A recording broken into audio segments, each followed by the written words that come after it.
What's the big deal? What's the big deal about Obamacare? Is Luigi Mangione a hero?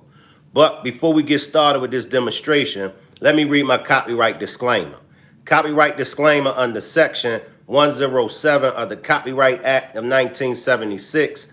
Allowance is made for fair use for purposes such as criticism, comment, news reporting, scholarship, and research. What that means is that everything that you hear in this demonstration is for entertainment and educational purposes only. Everything that you hear in this demonstration is all allegedly. Salute Nola. Salute to the replay gang. Salute to the chat. Salute to my moderators. Appreciate that cash donation, Nola. When I tell y'all that this is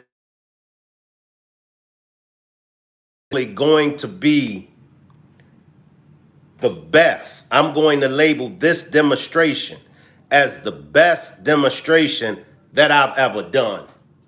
So y'all are going to have to make sure y'all pull up, put your seatbelts on. Make sure y'all watch this whole demonstration. Make sure y'all watch it.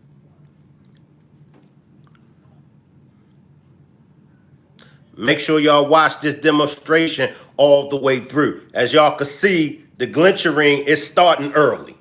It's starting early because they know what I got for y'all in this demonstration. It's going to be the best demonstration that I've ever done. So make sure y'all stay with me through the glitching. Make sure y'all I'm going to try to make it a short demonstration. I don't know, because I got a lot of information to give to y'all. Now, I backtrack. Y'all know me. I'm always backtracking things. I backtrack. And I backtrack Obamacare. And I found out some things. I found out some things with Obamacare that many of us wasn't aware of. And I compared the Obamacare to this whole healthcare CEO being unalived by the suspect, Luigi. When I tell y'all, I got something for y'all, I got something for y'all. I'm not even going to hold y'all that much longer. Let me get to Obama. As I said, make sure y'all hang around for the whole demonstration. Salute, Brother Nazir. Salute, Positive Vibes.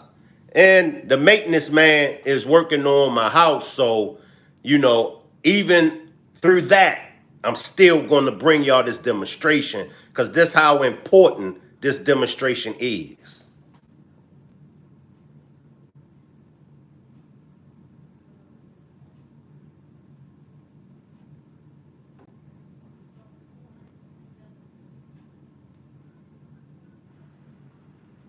So make sure y'all hang with me. Make sure y'all hang out with me through the whole demonstration.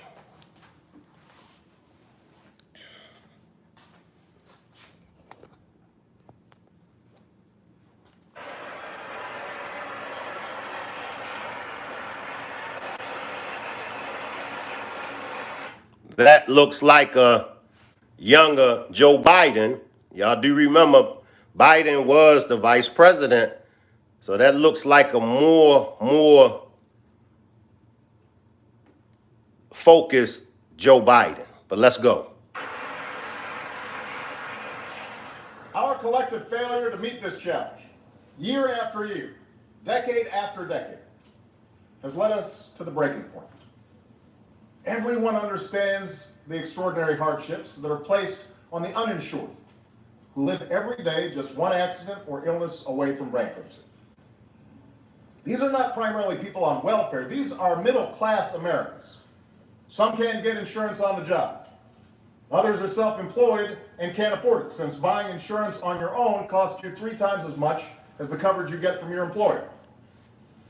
Many other Americans who are willing and able to pay are still denied insurance due to previous illnesses or conditions that insurance companies decide are too risky or too expensive to cover. We are the only democracy, the only advanced democracy on earth, the only wealthy nation that allows such hardship for millions of its people. Now I want y'all to remember now, salute Sharon, salute. Remember, it's the actual Democrats that's talking about Trump. Trump is a threat to the American democracy. Well, if Obama is speaking on how corrupt and how jacked up the democracy is in this country, how is it that with Trump in office and Trump allegedly is trying to destroy the democracy, what's the beef? Why is it okay for the Democrat President Obama to speak ill against this democracy and work to tear it down? But why isn't it okay for the Republican President Donald Trump to do the same? Pay attention, y'all. There are now more than 30 million American citizens who cannot get coverage. In just a 2-year period, 1 in every 3 Americans goes without health care coverage at some point. And every day, 14,000 Americans lose their coverage. In other words, it can happen to anyone. But the problem that plagues the healthcare system is not just a problem for the uninsured. Those who do have insurance have never had less security and stability than they do today. More and more Americans worry that if you move, lose your job, or change your job, you'll lose your health insurance too. And that's more and true. More Americans pay their premiums only to discover that their insurance company has dropped their coverage when they get sick. And that's so true. That's so true. How many of y'all have experienced that? How many of y'all have experienced what Obama just said? Drop a 1. Or won't pay the full cost of care. It happens every day. One man from Illinois lost his coverage in the middle of chemotherapy because his insurer found that he hadn't reported gallstones that he didn't even know about. They delayed his treatment, and he died because of it. That's so messed up. That is messed up. Another woman from Texas was about to get a double mastectomy when her insurance company canceled her policy because she forgot to declare a case of acne. By the time she had her insurance reinstated, her breast cancer had more than doubled in size. That is heartbreaking, it is wrong, and no one should be treated that way in the United States of America.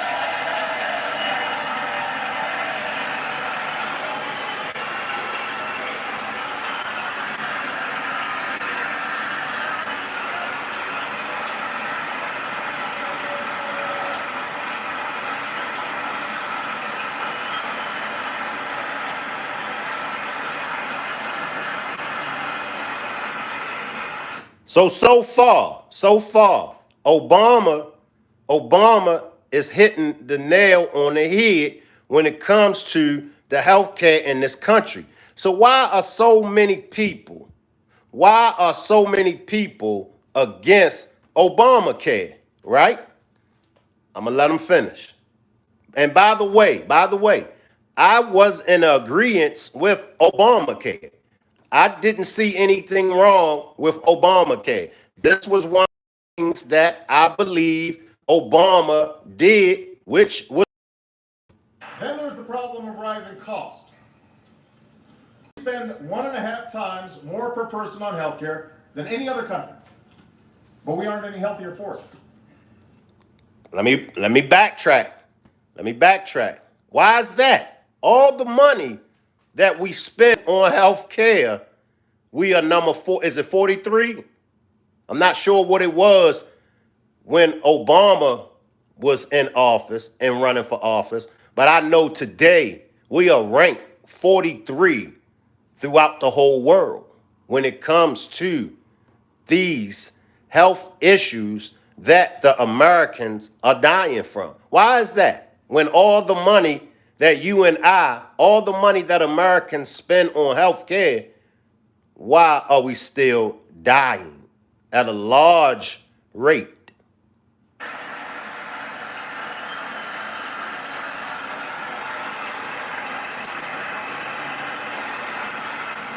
Then there's the problem of rising cost. We spend 1.5 times more per person on healthcare than any other country, but we aren't any healthier for it. This is one of the reasons that insurance premiums have gone up 3 times faster than wages. It's why so many employers, especially small businesses, are forcing their employees to pay more for insurance or are dropping their coverage entirely. It's why so many aspiring entrepreneurs cannot afford to open a business in the first place. Let me say this to you, Adrian.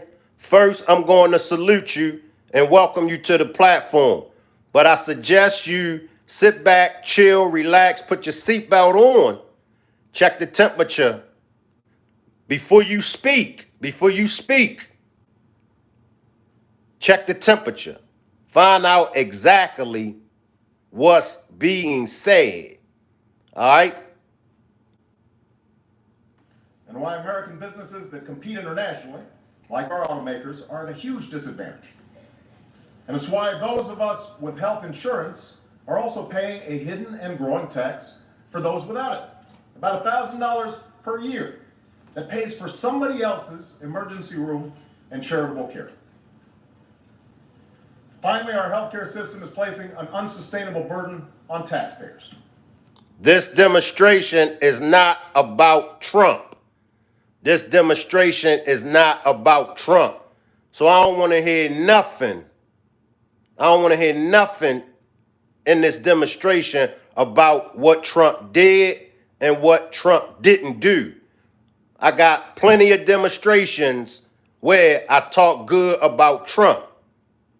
This is one of those demonstrations where I'm not talking good, nor am I talking bad about Trump. So this is one demonstration where I don't want to hear nothing about what Trump done or what Trump didn't do.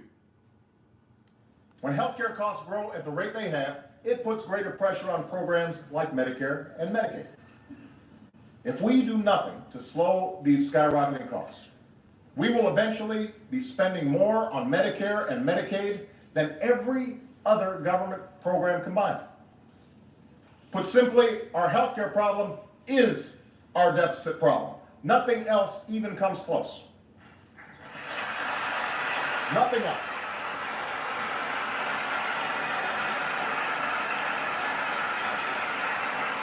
Now,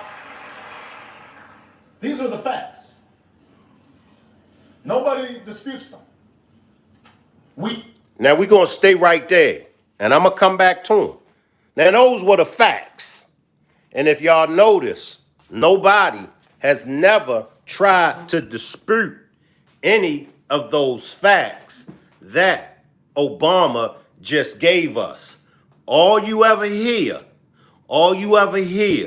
from those that don't like Obamacare, all you ever hear is, well, I don't really care too much for Obamacare. Why do the taxpayers, why do we have to pay taxes? Do y'all realize the many things that the taxpayers in this country are already paying taxes for that we don't need to be paying taxes on? Now, when you look and you think about Canada, we all know Canada has one of the best health care in their country.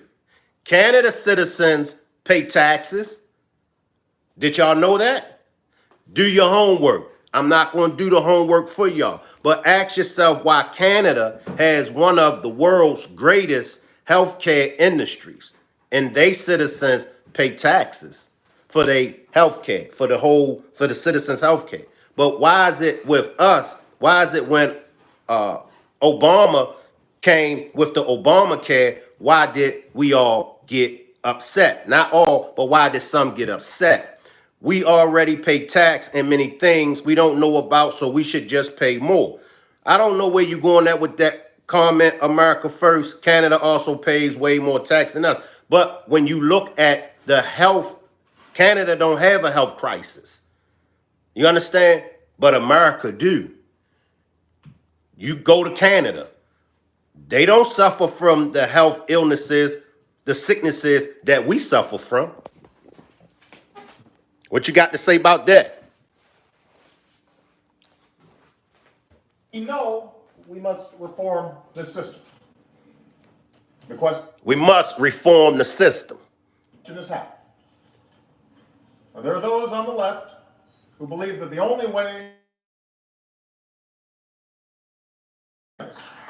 where we would What I just say, y'all. What I just say. What I just say about Canada. Same thing he just said. Give me a minute because I'm having glitching issues. So give me a minute. I'm going to get this demonstration out, y'all. Regardless of what.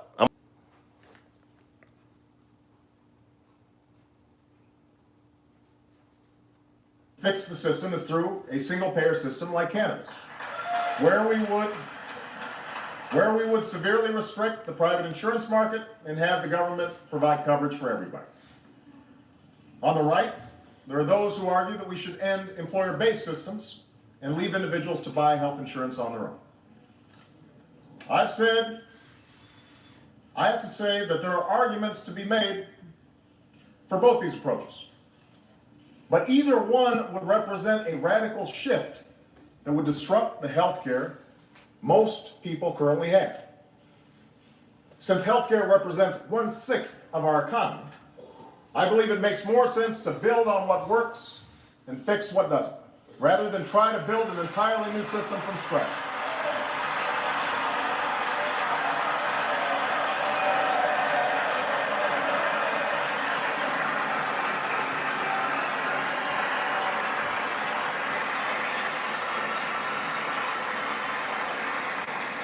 And that is precisely what those of you in Congress have tried to do over the past several months.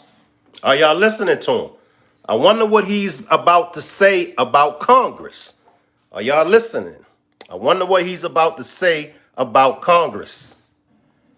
During that time, we've seen Washington at its best and at its worst.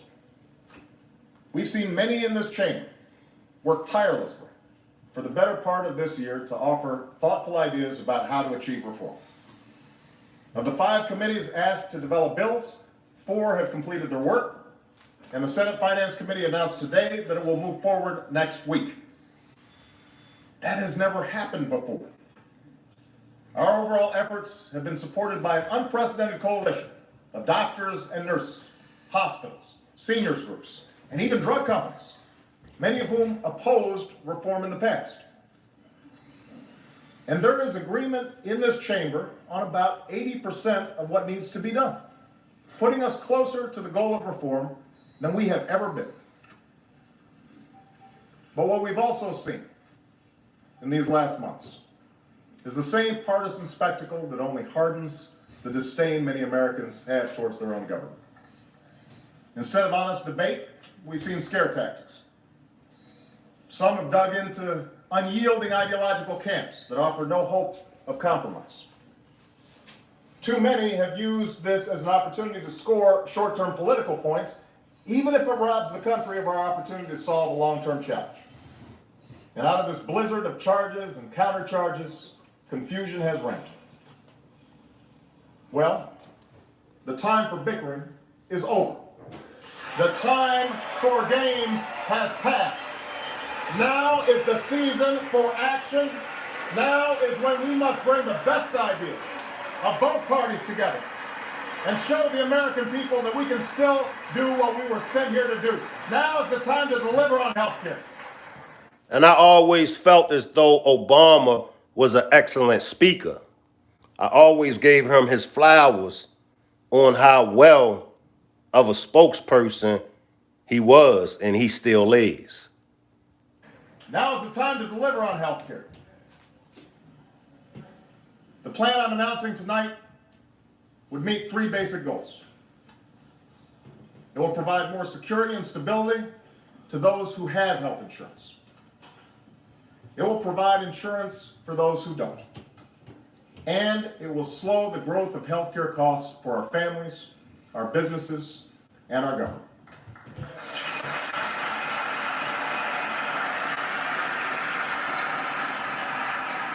It's a plan that asks everyone to take responsibility for meeting this challenge.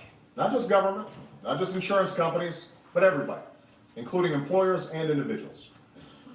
And it's a plan that incorporates ideas from senators and congressmen, from Democrats and Republicans, and yes, from some of my opponents in both the primary and general election. Here are the details that every American needs to know about this plan. First, if you are among the hundreds of millions of Americans who already have health insurance through your job, or Medicare, or Medicaid, or the VA, nothing in this plan will require you or your employer to change the coverage of the doctor you have.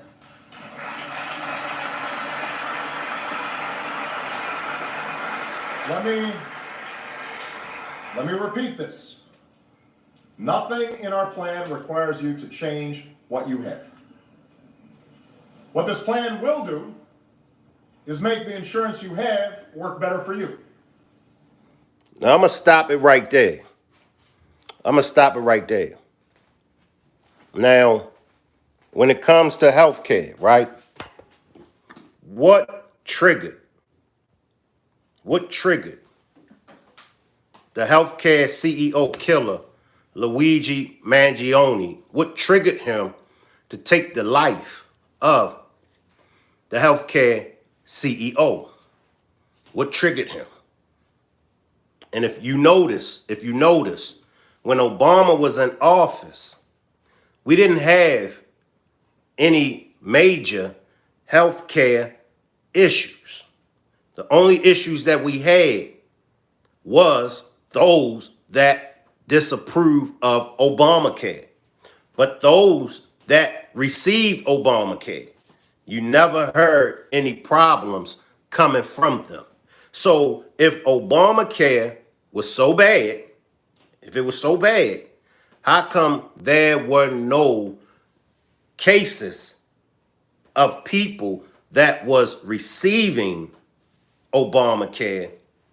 How come we didn't have any cases like this case with the Luigi Mangione fellow?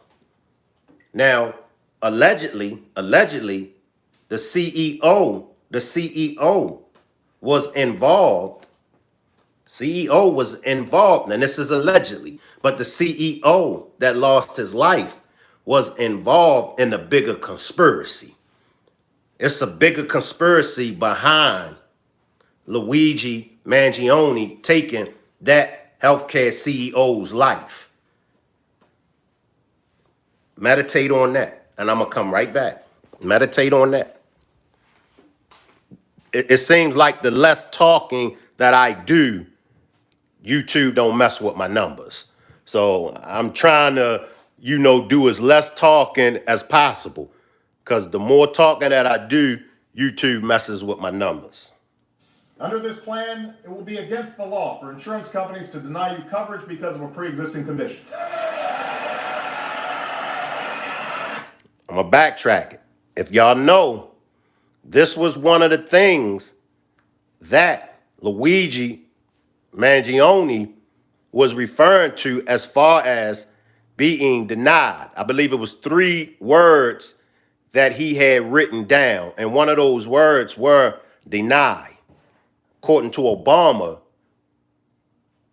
under Obamacare, you won't be denied health care for a pre-existing illness. This plan, it will be against the law for insurance companies to deny you coverage because of a pre-existing condition. So against the law, under the Obamacare, it'll be against the law for any insurance company to deny you. And many insurance companies has denied American people, American taxpaying, because of a pre-existing sickness.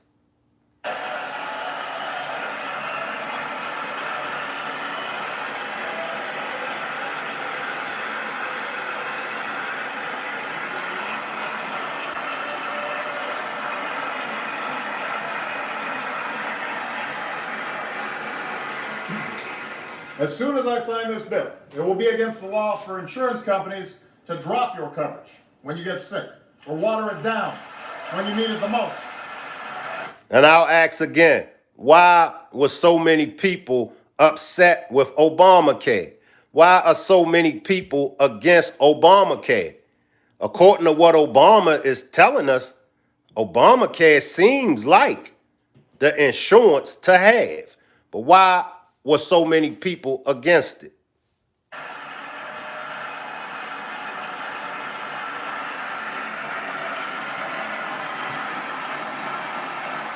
They will no longer be able to place some arbitrary cap on the amount of coverage you can receive in a given year or in a lifetime.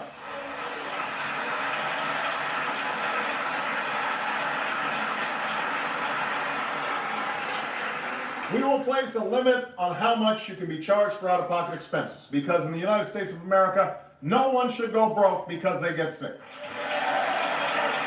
And how many American citizens have gone broke because of a health issue?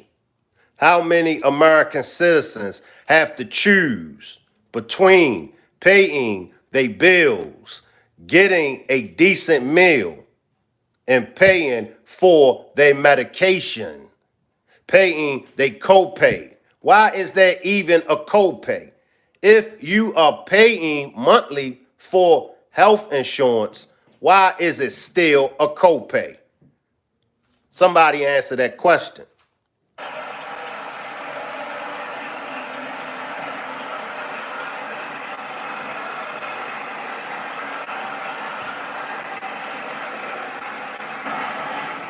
And insurance companies will be required to cover, with no extra charge, routine checkups and preventive care, like mammograms and colonoscopies, because there's no reason we shouldn't be catching diseases like breast cancer and colon cancer before they get worse. Did y'all hear what he said? It's no reason.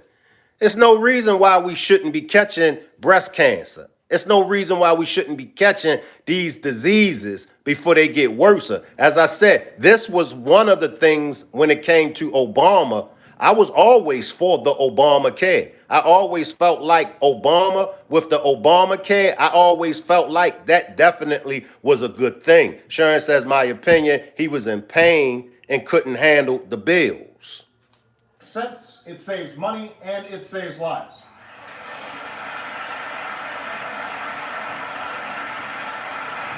Now, that's what Americans who have health insurance can expect from this plan. More security and more stability.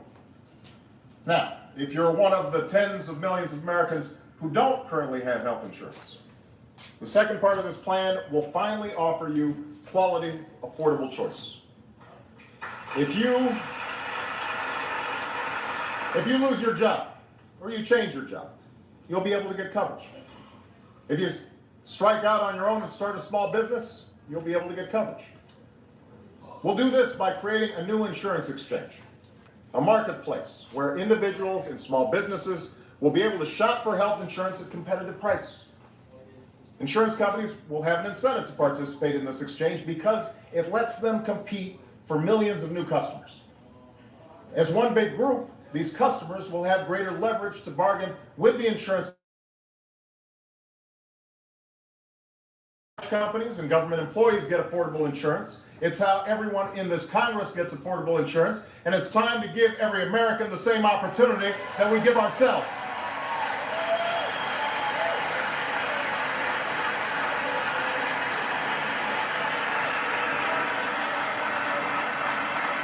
I'm going to say it again, y'all. Obama had, this Obamacare definitely was something good. And I always felt like Obamacare was right on the money. Listen to him. Listen to the man as he taught Obamacare.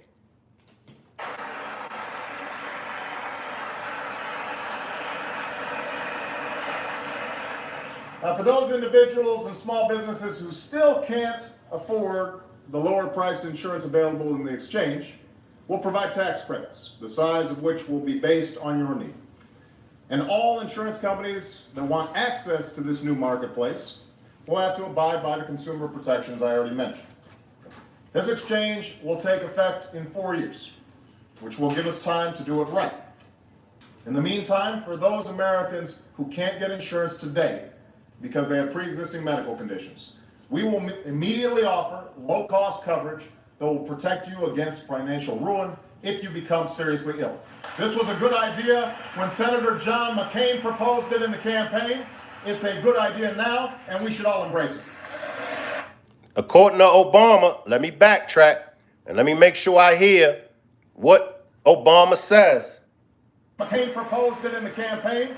It's a good. He says Senator McCain opposed it in the campaign. So for all of y'all, in my opinion, even though it's Obamacare, but it was Senator McCain that actually stood up for it to get pushed. So for all of y'all that loves Obamacare and think Obamacare was something great, I think that we should give a round of applause to Senator McCain. Idea now, and we should all embrace it.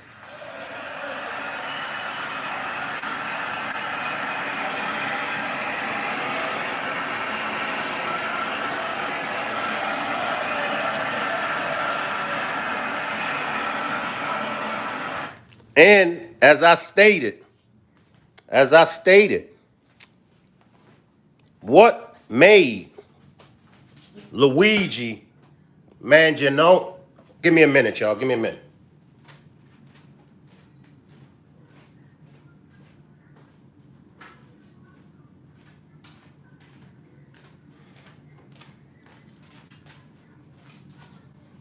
What made Luigi, what ticked them off? Salute to the chat. Salute to the chat. I have to do less talking because the more talking that I do, they play with my numbers.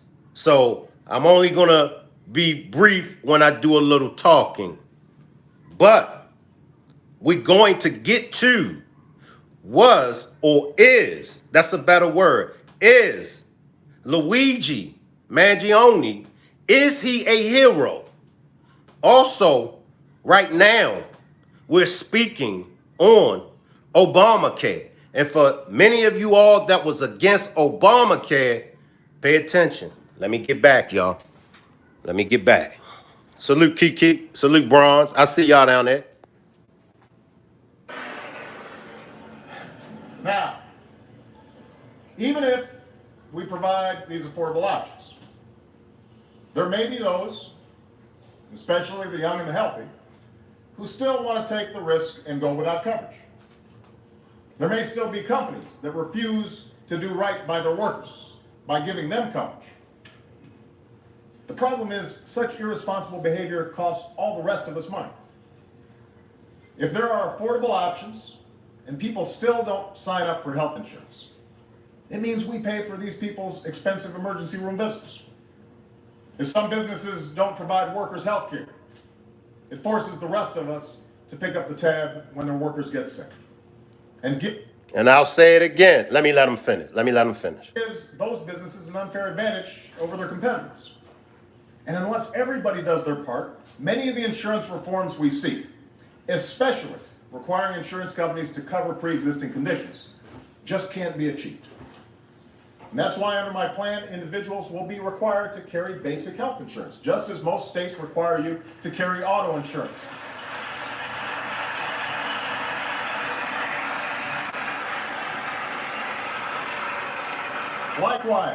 Likewise, businesses will be required to either offer their workers health care or chip in to help cover the cost of their workers. There will be a hardship waiver for those individuals who still can't afford coverage. And 95% of all small businesses, because of their size and narrow profit margin, would be exempt from these requirements. But we can't have large businesses and individuals who can't afford coverage game the system by avoiding responsibility to themselves or their employees. Improving our healthcare system only works if everybody does their part. And while there remains some significant details to be ironed out, I believe a broad consensus exists for the aspects of the plan I just outlined. Consumer protections for those with insurance, an exchange that allows individuals and small businesses to purchase affordable coverage, and a requirement that people who can afford insurance get insurance. And I have no doubt that these reforms would greatly benefit Americans from all walks of life, as well as the economy as a whole. Still, given all the misinformation that's been spread over the past few months, I realize that many Americans have grown nervous about reform.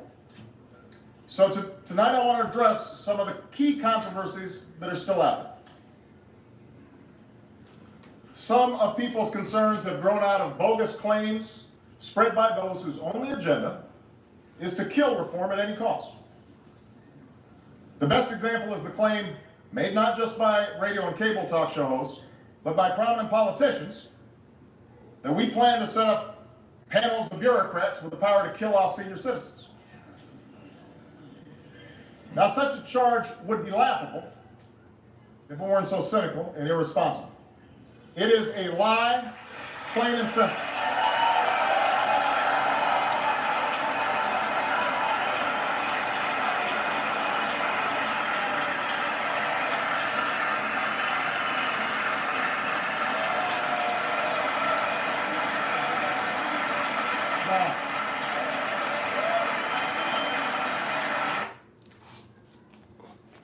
Now, Luigi is at the center of attention, right? This Luigi guy is at the center of attention. Now, many people have considered Luigi to be a hero. I did a demonstration earlier today on Luigi being a hero. Now, the healthcare industry are starting to make changes. Why?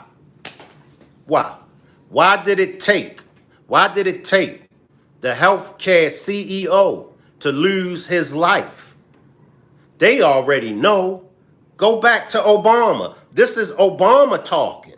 Obama was in office over, let me help me out. How long ago was it that Obama was in office? Now, Obama has been saying this, and you got to know for sure that when Obama got in office, the healthcare industry ripoff just didn't start right then. The healthcare ripoff been around. It been around. When is the American people going to realize we're being played? We're being played. So Obama comes with Obamacare. He's saying, why is it that in every state you are required to have a driving license, but why in every state aren't you required to have health insurance? Everybody, all of us should have health care. It's no way around that. We all should have health care. Let me come back to Obama, y'all, because I can't do that much talking because YouTube, they'll drop. YouTube will censor me fast and drop my numbers when I talk. So let me just let Obama do the talking for me. Salute, Tommy. I see you. Now, there are also those who claim that our reform efforts would ensure illegal immigrants. Now, this is something that's deep. Pay attention to what he's about to say when it comes to the illegal immigrants, because I had it wrong. When it came to this part, when it comes to illegal immigrants. But let's pay attention to what he's about to say about illegal immigrants. Now, there are also those who claim that our reform efforts would ensure illegal immigrants. This too is false. The reforms. This is why I love to backtrack things. The reforms I'm proposing would not apply to those who are here illegally. It's not true. And one more. misunderstanding I want to clear up. Under our plan, no federal dollars will be used to fund abortions, and federal conscience laws will remain in place. Now, let's talk about that. He says no federal dollars, no money will be used for abortions. I'm going to let the chat and I'm going to let the replay game tell me how y'all feel about that. How do y'all feel about that? We got over 1,000 people watching. Double tap the screen and hit the like button for me. To fund abortions, and federal conscience laws will remain in place. Now,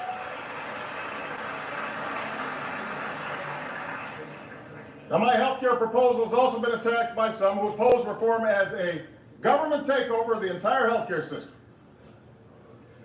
Now,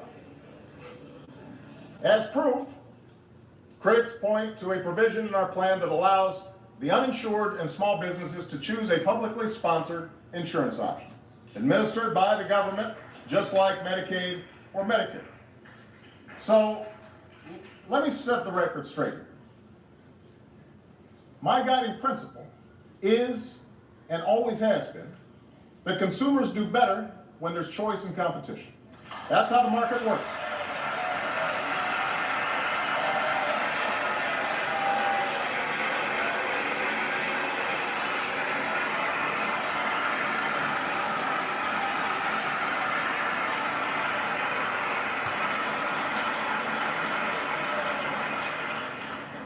Unfortunately, in 34 states, 75% of the insurance market is controlled by 5 or fewer companies.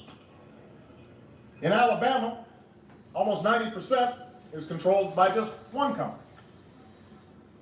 And without competition, the price of insurance goes up and quality goes down. And it makes it easier for insurance companies to treat their customers badly by cherry-picking the healthiest individuals and trying to drop the sickest. Now, this is Obama.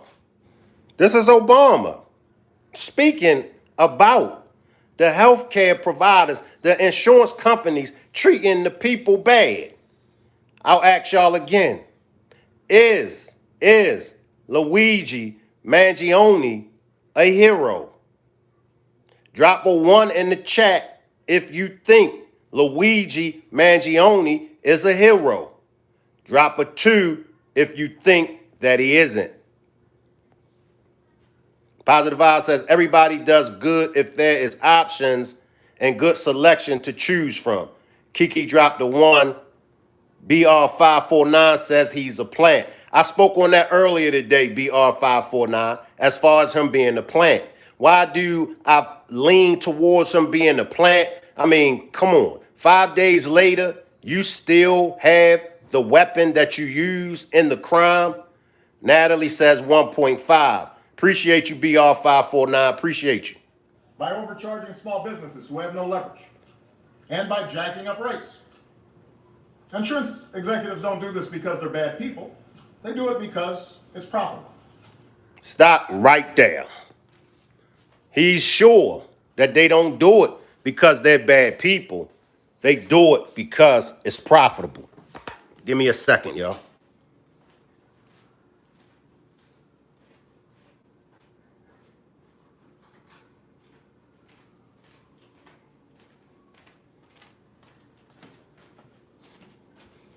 And that's something that the majority of Americans say. The healthcare industry is big business. It's big business.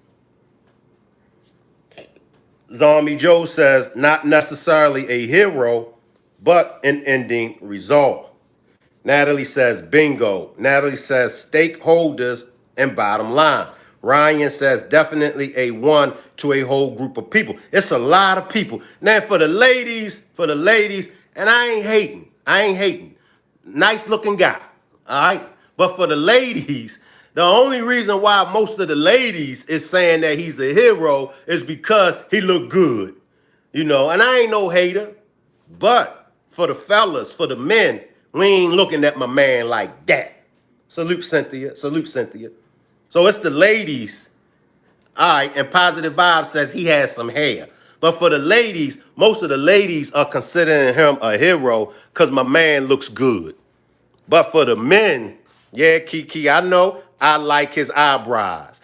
The comments that the ladies have been making on social media about my man, I'll be like, wow. But I get it, y'all women, and he's attractive. But for the fellas, we look at him being a hero in a different lens. As one former insurance executive testified before Congress, insurance companies are not only encouraged to find reasons to drop the seriously ill, they are rewarded for it. All of this is in service of meeting what this former executive called Wall Street's relentless profit expectations. Now, I have no interest in putting insurance companies out of business. They provide a legitimate service and employ a lot of our friends and neighbors. I just want to hold them accountable.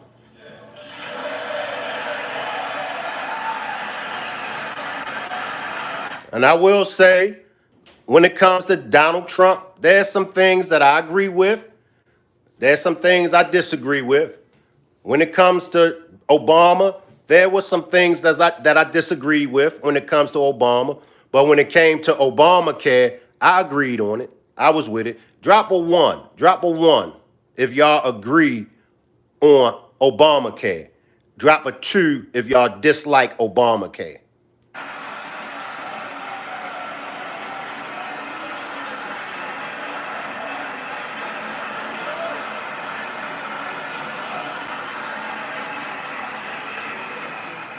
And the insurance reforms that I've already mentioned would do just that.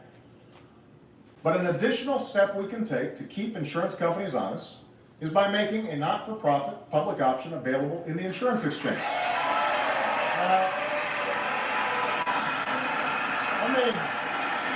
Let me be clear.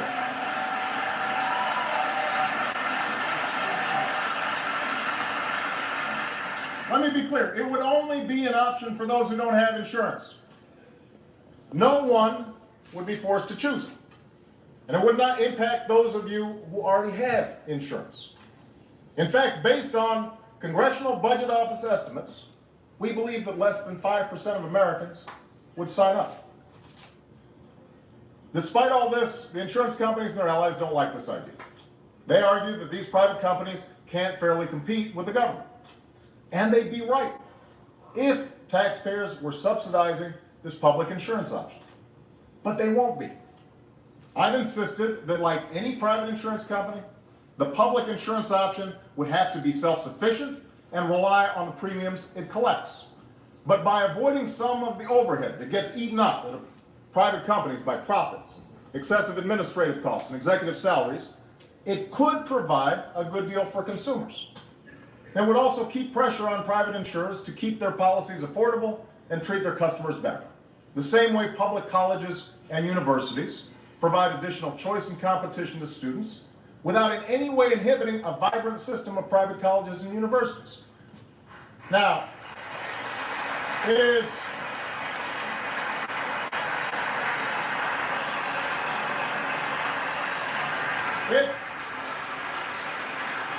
it's worth noting that a strong majority of Americans still favor a public insurance option of the sort I proposed tonight. But its impact shouldn't be exaggerated by the left, or the right, or the media. It is only one part of my plan, and shouldn't be used as a handy excuse for the usual Washington ideological battles. To my progressive friends, I would remind you that for decades, the driving idea behind reform has been to end insurance company abuses and make coverage available for those without it. The public option is only a means to that end. And we should remain open to other ideas that accomplish our ultimate goal. And to my Republican friends, I say that rather than making wild claims about a government takeover of healthcare, we should work together to address any legitimate concerns you may have.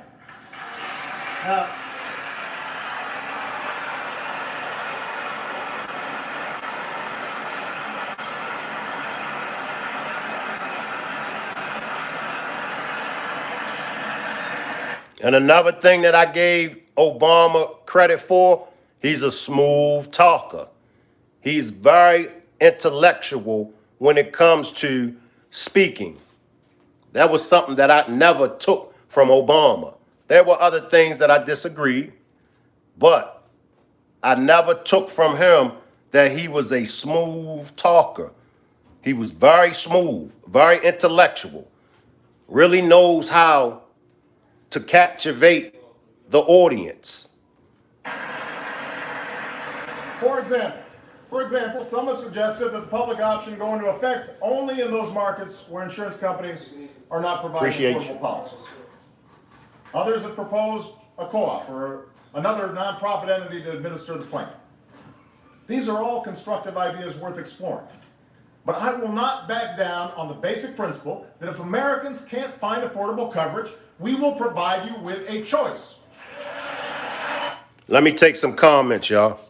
Let me take some comments. Give me a minute. My maintenance man just left. Give me a minute, y'all.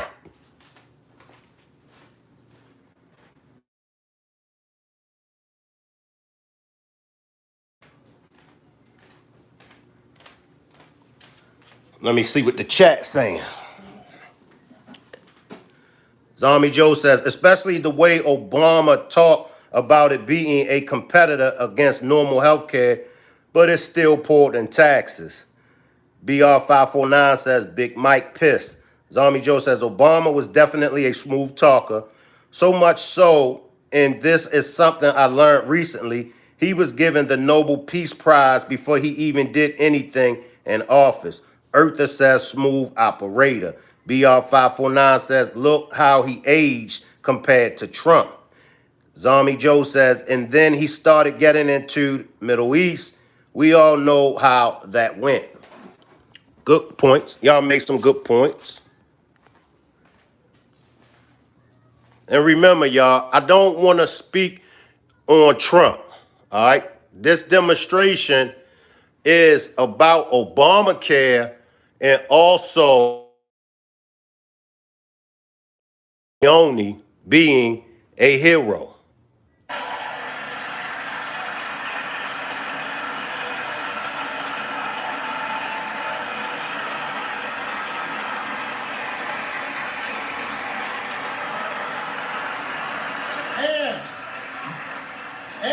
And I will make sure.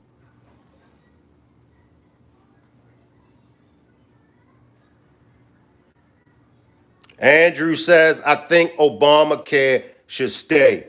BR549 says, why did he change his name?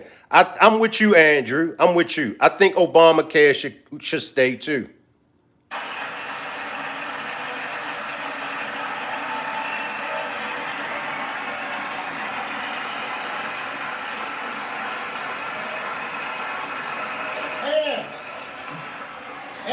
And I will make sure that no government bureaucrat or insurance company bureaucrat gets between you and the care that you need.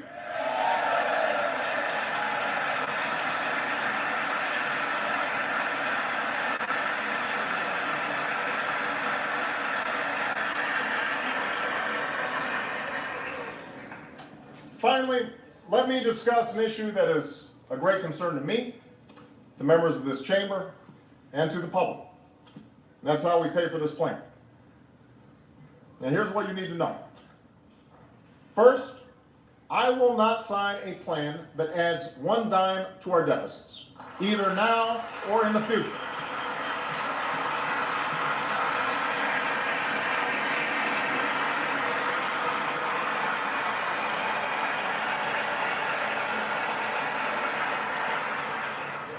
I will not sign it if it adds one dime to the deficit, now or in the future, period.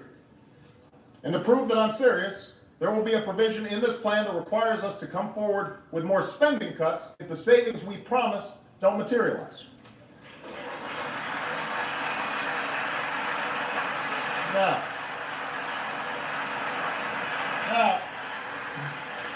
part of the reason I faced $1 trillion deficit when I walked in the door of the White House is because too many initiatives over the last decade were not paid for. From the Iraq War to tax breaks for the wealthy. Did y'all hear why he said he came in and why he was faced with the $1 trillion deficit. Let me backtrack it, y'all. Let me backtrack it. Now,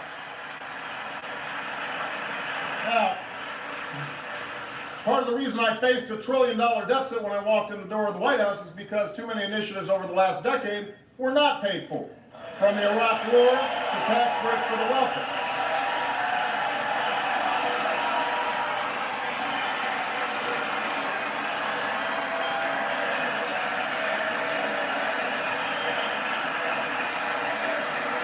And I will say this, y'all.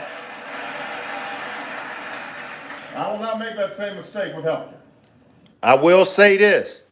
When Democrats was defending Obama, this was one of the things that they mentioned. And in my opinion, they right. They right. The $1 trillion deficit he walked in on. Y'all got to look at who was in office. Y'all got to look at who was running the country before Obama got in office. I believe it was the son. I believe it was George Bush, the son. And we all know the things that the son did when he was in office for those 8 years. Somebody correct me if I'm wrong. Second, we've estimated that most of this plan can be paid for by finding savings within the existing healthcare system, a system that is currently full of waste and abuse. Right now, too much of the hard-earned savings and tax dollars we spend on healthcare don't make us any healthier. That's not my judgment. It's the judgment of medical professionals across this country. And this is also true when it comes to Medicare and Medicaid.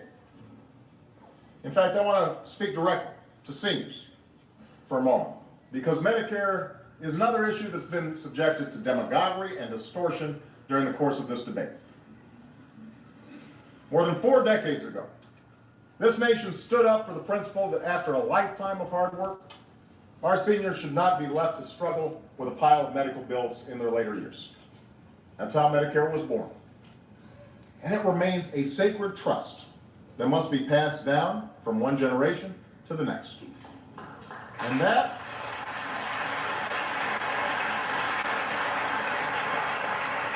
is why not a dollar of the Medicare Trust Fund will be used to pay for this plan. The only thing this plan would eliminate is the hundreds of billions of dollars in waste and fraud, as well as unwarranted subsidies in Medicare that go to insurance companies. Subsidies that do everything to pad their profits, but don't improve the care of seniors. And we will also create an independent commission of doctors and medical experts charged with identifying more waste in the years ahead. Now, these steps will ensure that you, American seniors, get the benefits you've been promised. They will ensure that Medicare is there for future generations.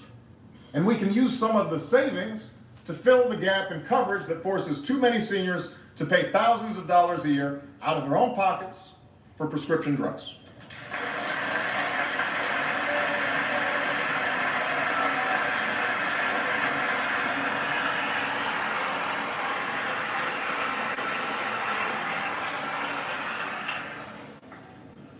That's what this plan will do for you.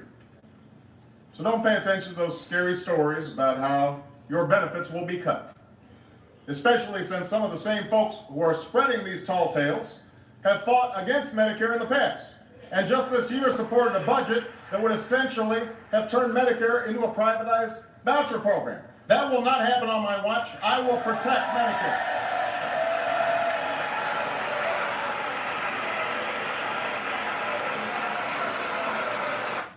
I believe Obama rests his case. Now, I just want to switch lanes. I want to switch lanes to the hero, Luigi Mangione. I want to just switch lanes. I'm going to ask the question again. Is Luigi Mangione a hero. Drop a one. Drop a one if you feel like he's a hero. Drop a two if you disagree.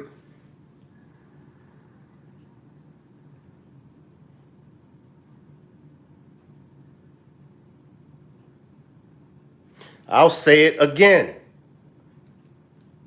Because of what he done, now the healthcare industry is making changes.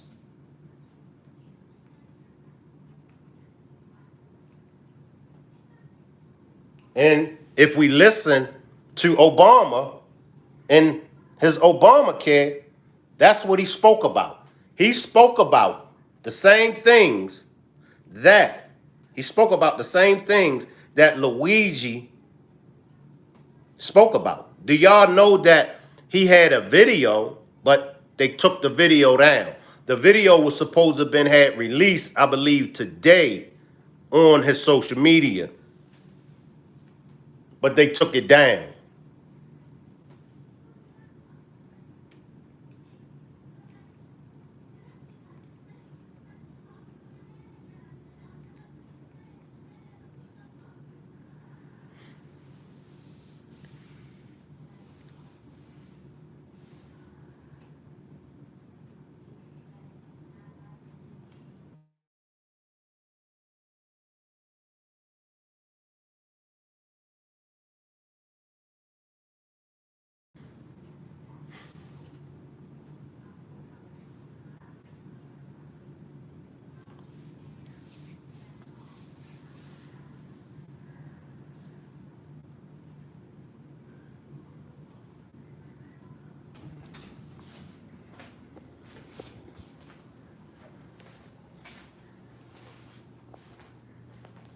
All right, y'all, I gotta stop talking.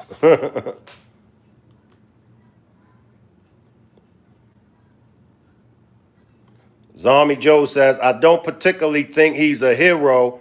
I just think he's a result. BR says, eat healthier and you'll be fine. Well, that's not true, BR549, because they've been going after the foods now. And they've been going after the foods for over 20 years now.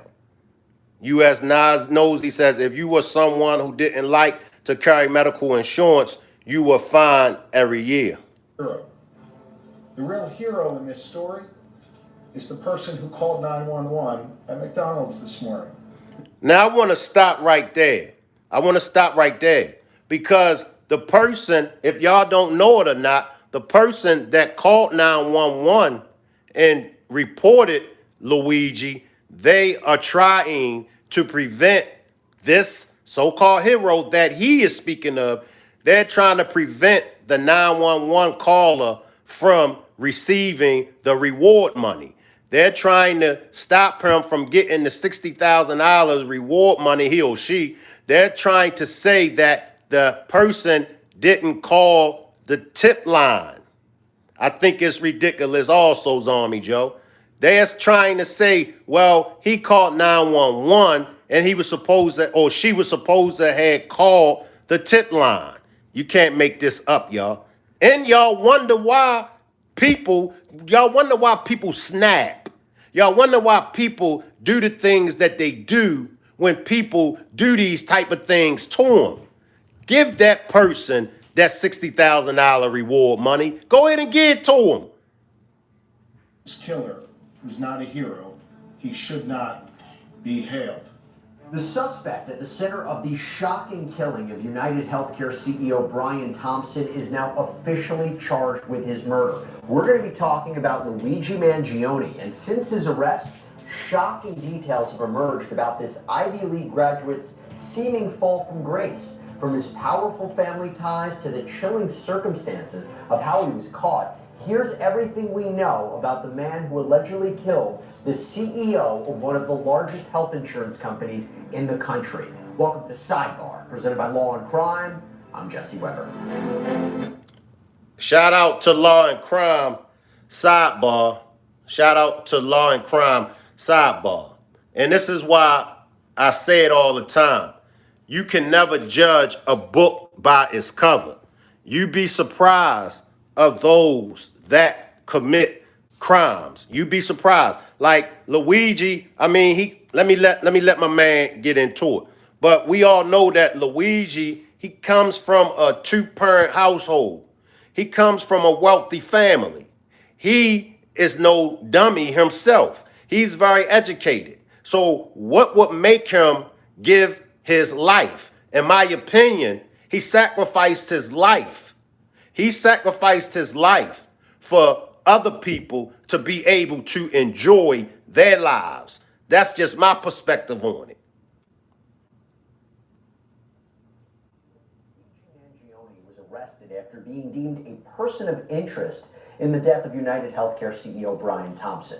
Now, Mangione, this tech enthusiast, this scholar, this man seemingly of privileged beginnings, is officially the suspect that police say killed Thompson.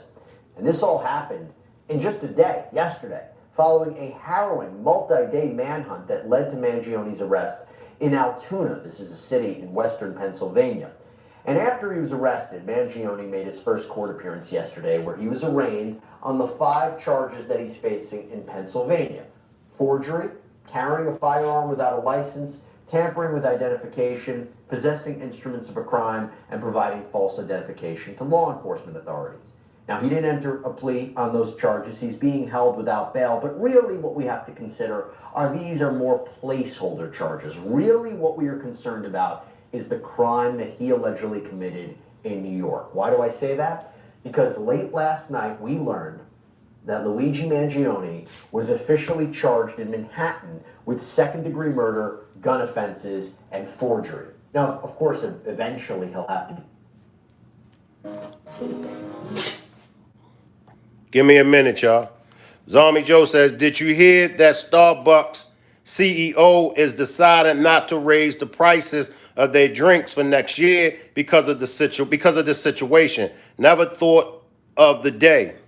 I didn't hear about that. Appreciate that, Zombie Joe. Make sure y'all double tap the screen and hit my like. Hit the like button. Get my likes up, y'all. Double tap the screen. Double tap the screen for me and get my likes up.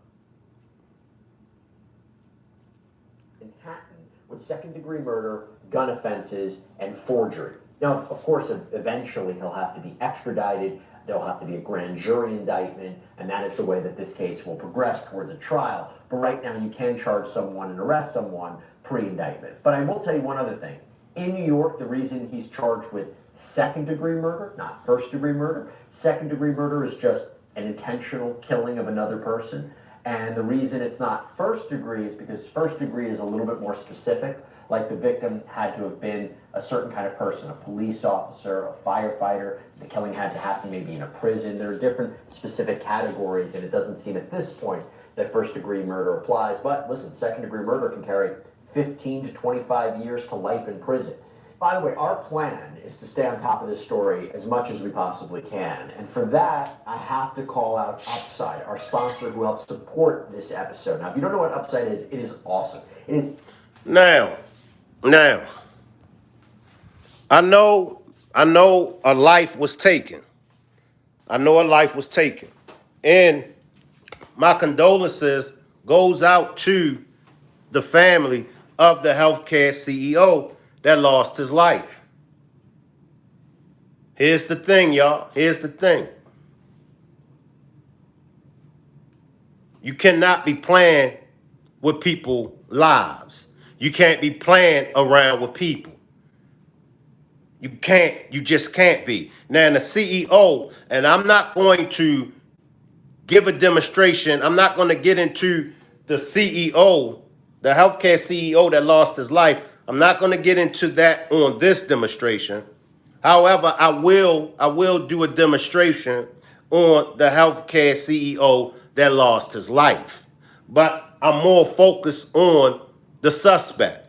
Now, allegedly, the suspect, Luigi Mangione, he had surgery done to him. His back. He had surgery on his back, allegedly. And the surgery it didn't fix the condition. It didn't fix the underlying condition that he had with his back. Allegedly, he was unable to perform sexual intercourse. Now, is that the main reason? Can we say that that's the main reason why he did it? Well, yeah, he had surgery, Shank, and on his back, and he couldn't perform sexual intercourse with his girlfriends after that. So that's why he did it, Shank. I think it's bigger than that. I think it's deeper than that. Well, it might be the because he couldn't perform sexual intercourse. I'm sure that that was present, but I don't think that that's the reason why he committed the act that he committed. Salute, 80s baby. I believe.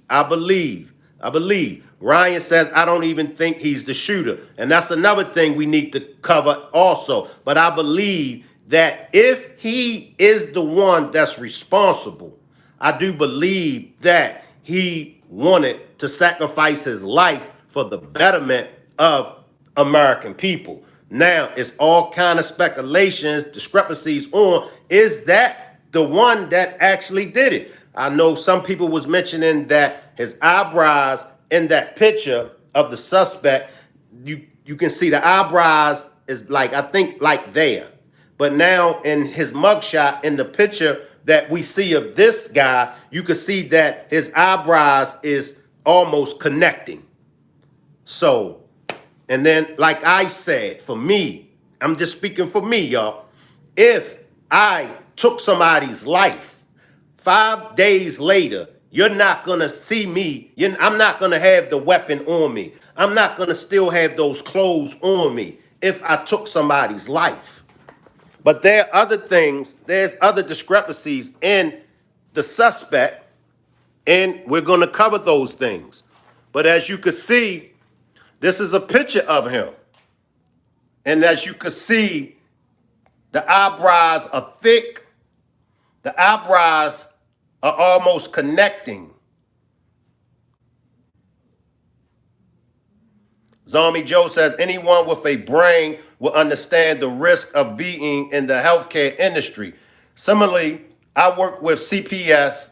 Even while being low on the ladder myself, I've been almost assaulted multiple times.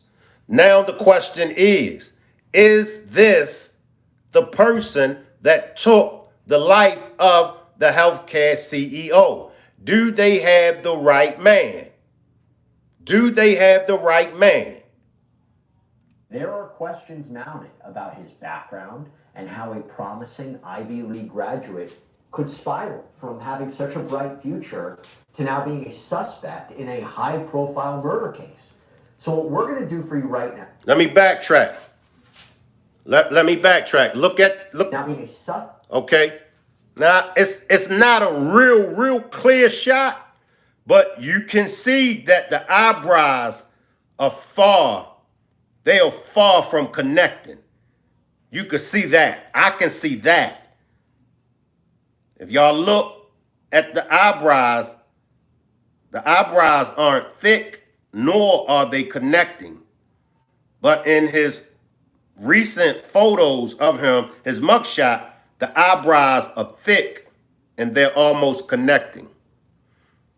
Zombie Joe says, even if they have the wrong man, it started the most important conversation of the decade, the rise in healthcare corporations. In a high-profile murder case. So what we're going to do for you right now is do our best to answer those questions because we do have limited information, but there is a lot we do know about him. So if you want to know everything we know so far about Luigi Mangione, stick around. So I want to begin by recapping what we know about the incident and the arrest. So last Wednesday, Brian Thompson was shot dead outside of the Hilton Hotel in Midtown Manhattan in what police are now calling an assassination-style killing. He was on his way to an investors conference in that hotel when he was gunned down, and this was shown on surveillance camera. It was a shocking crime. And then there's the question, how did he know? How did the suspect know the whereabouts of the healthcare CEO? In my opinion, this was a professional hit. in my opinion, this was a professional hit. How did he know that the healthcare CEO was going to be there by himself? How did he know? And they said that the suspect used a silencer. It's been a long time. It's been a long time since one used a silencer. It's been a long time. And right after the shooting, the suspect apparently hopped on a bicycle, disappeared into Central Park before then getting into a cab. Police say he lit. Okay, that's more better. What do y'all think? Now the eyebrows are thick. Randall says, I said from the beginning it was a hit. Zombie Joe says the silencer definitely is a red flag. If this is him, it could. What do y'all think? What do y'all think? What are y'all thoughts? What are y'all thoughts? Do they have the right suspect? Or hopped on a bus out of New York and left the state. Now, shortly after the shooting, the NYPD quickly released surveillance images of a man who was believed to be connected to the shooting. Now it appears to be the suspected shooter. So the NYPD released images that were captured inside of a Starbucks. This person was seen with a mask on, obscuring his face. This person was also, presumably, if it's the same person, it seems to be, was captured without the mask on and smiling in surveillance photos from... Ladies, Bad Bunny says, yes, that is him. Ladies, there's that $1 million smile. 80s Baby says he didn't do it. He just the fall guy for who did do it. That's a good point, 80s Baby. Ladies, here goes y'all sex appeal hero. What are y'all thoughts, ladies? Levitic says still no closed eyebrows. Zombie Joe says if he is the right person, he was hired or given the right resources to complete the hit. Suki says, well, this world is living in sin and we lose the right path. Young guy lost his life. Nobody had a right to take no life for no reason. I agree with you. I agree with you. Randall says, ain't no talent without government. Luo 6 says, what a coincidence. The hostel he was reportedly staying at. Then we have the images, of course, of the shooting, and then there's this other image of the suspect that was captured from inside a cab, where he can once again be seen wearing a mask over his face. Now, this hunt for the suspect was intense and strict. What fills your heart about Ireland? Damn commercial. I'm not going to hold y'all that much longer. I'm not going to hold y'all that much longer. I didn't want to hold y'all this long. Bad Bunny says they got that water bottle out of the trash can. It's a match. Leviticus says, and no one going to believe him. They'll just say he's crazy. Right. All right, y'all. Here we go.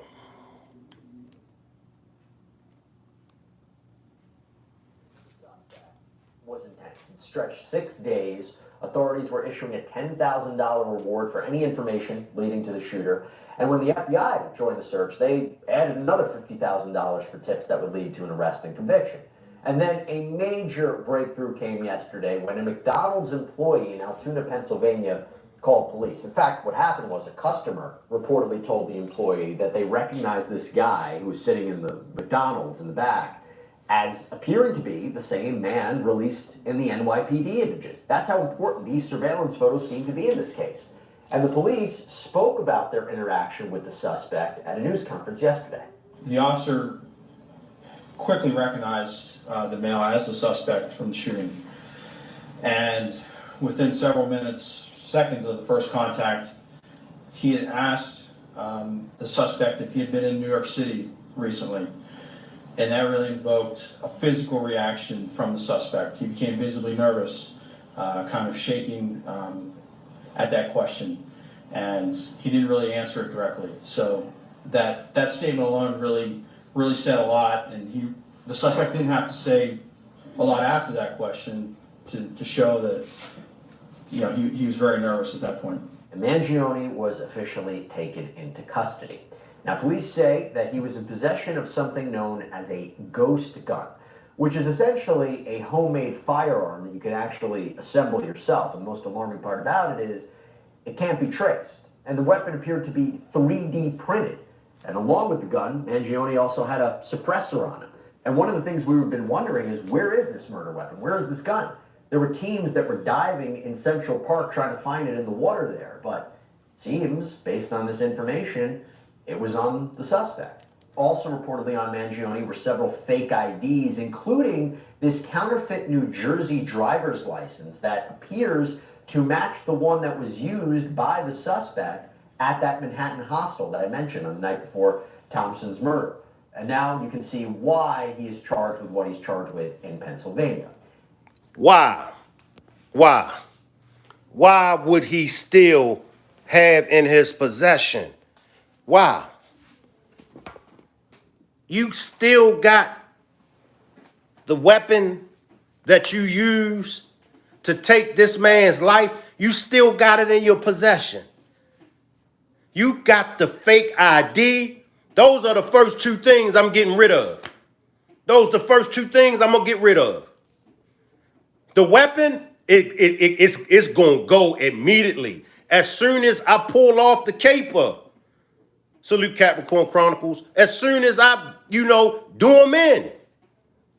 And we can tell that he had already planned it. Whoever it was that did it, they planned it. I'm sure that they knew exactly the spot where they was going to get him at. I'm sure that they went over that spot several different times. So I'm sure that they knew, okay, look, this is woo, woo, woo, woo, woo, woo. I got access to this. I got access to that. Your whole game plan, after you take his life, your whole game plan after you take his life is two things. One, getting away, and two, getting rid of the weapon. Those are on your mind immediately. Off the rip, I got this fake ID on me. This is if I get pulled over by the cops. But then we gotta look at it like this. Hold on for a second, y'all. If he's never been in trouble with the law before, he may not know these things. I've been in trouble with the law numerous times back in the days. So for me, certain things is going to register to me. So maybe in his defense, by him never being involved with the law, this I'm sure is his first crime. But it comes back to what most of us believe. Most of us believe that it was a hit. Most of us believe that he's just the scapegoat. Most of us believe, even if he is the one that did it, somebody sent him. He didn't act alone. That's what most of us believe. He didn't act alone. So now the question is he the real one? Is he the one that really did it? It's too many discrepancies. I'm not going to hold y'all that much longer. I'm going to let y'all get out of here. At Monday's news conference, Pennsylvania Governor Josh Shapiro stepped forward and he spoke about this arrest, and he urged the public not to put this guy on any kind of pedestal because there has been a disturbing outpouring of support for the shooter online because he gunned down the head of a private health insurance company. Well, it's too late for that. It's too late for that. 9 out of 10 people on social media is hailing him as a hero. 9 out of 10 women on social media is hailing him as a hero. So it's too late for that. Like I said, my condolences to his family. My condolences is to the family because they are the real victims in this. A wife is without a husband. Children are without a father. So the family are the real victims in this. This killer is being hailed as a hero. Hear me on this. He is no hero. The real hero in this story is the person who called 911 at McDonald's this morning. This killer was not a hero. He should not be hailed. And we'll get into that a little bit more, but now I want to talk about the background on this guy, Luigi Mangione. So according to reports, he was a bright student, had a passion for tech, grew up in Towson, Maryland, was a standout student, having graduated valedictorian from the prestigious Gilman School in Baltimore back in 2016. This is a school known for producing top-tier students. In fact, And for all y'all that don't know, I lived in Towson, Maryland. I grew up in Baltimore City, but I had an apartment in Towson, Maryland. I also worked in Towson, Maryland for many years. I've also been to the school that he graduated from. So I'm very familiar with his upbringing. graduated valedictorian from the prestigious Gilman School in Baltimore back in 2016. This is a school known for producing top-tier students. In fact, the school's tuition costs reportedly around $37,000 per year, and according to the Baltimore Banner, it's considered one of the top independent schools in the city. While at Gilman, Mangione competed on the wrestling team. He had interest in robotics and computer science. The New York Times reported that he even co-founded a video game development company called Uproar Games, did it with his friends. In his graduation speech, he emphasized coming up with new ideas and challenging the world around us. Following Mangione's arrest, the Gilman School issued a statement expressing their shock over the events. Henry P.A. Smythe, the school's headmaster, said, "This is deeply distressing news on top of an already awful situation. Our hearts go out to everyone affected." After Gilman, Mangione reportedly attended the Ivy League University of Pennsylvania, where he earned both bachelor's and master's degrees, majoring in computer science, specializing in artificial intelligence, also got a minor in math. He was reportedly involved in the Phi Kappa Psi fraternity, co-founded a game development club. He even had internships at high-profile companies such as Firaxis Games. This is the creator of the popular Civilization video games. Many people wonder, with a background that he had, why did he risk his freedom? Why did he risk throwing his life away?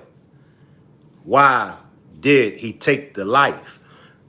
Luigi Mangione had a bright future ahead of him.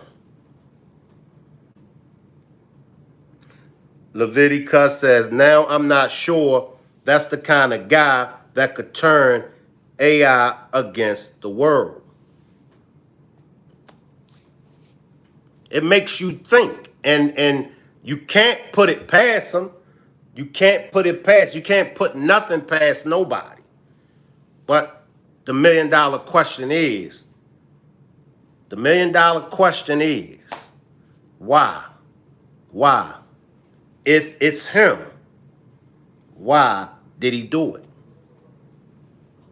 Is it bigger than what he went through as far as with his back surgery? 80s Baby says, being in pain can make you do a lot of things.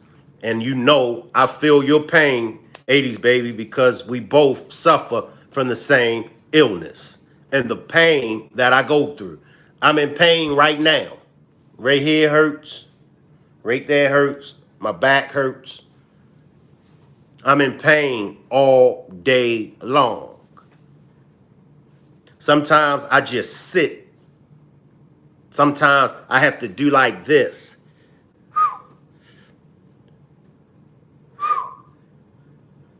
Because of the pain that I'm in. Lord have mercy. So I'm with you, 80s Baby, with the pain. Levitti says he could have done it to save someone else, a threatened family member. That could have been it. It's all kind of reasons why he could have done it. Look, I appreciate everybody for pulling up. I'm going to go and pop me 2 Tylenol extra strength because I'm in pain. I'm in pain. Salute everybody, and I'll see y'all on the next demonstration. Salute.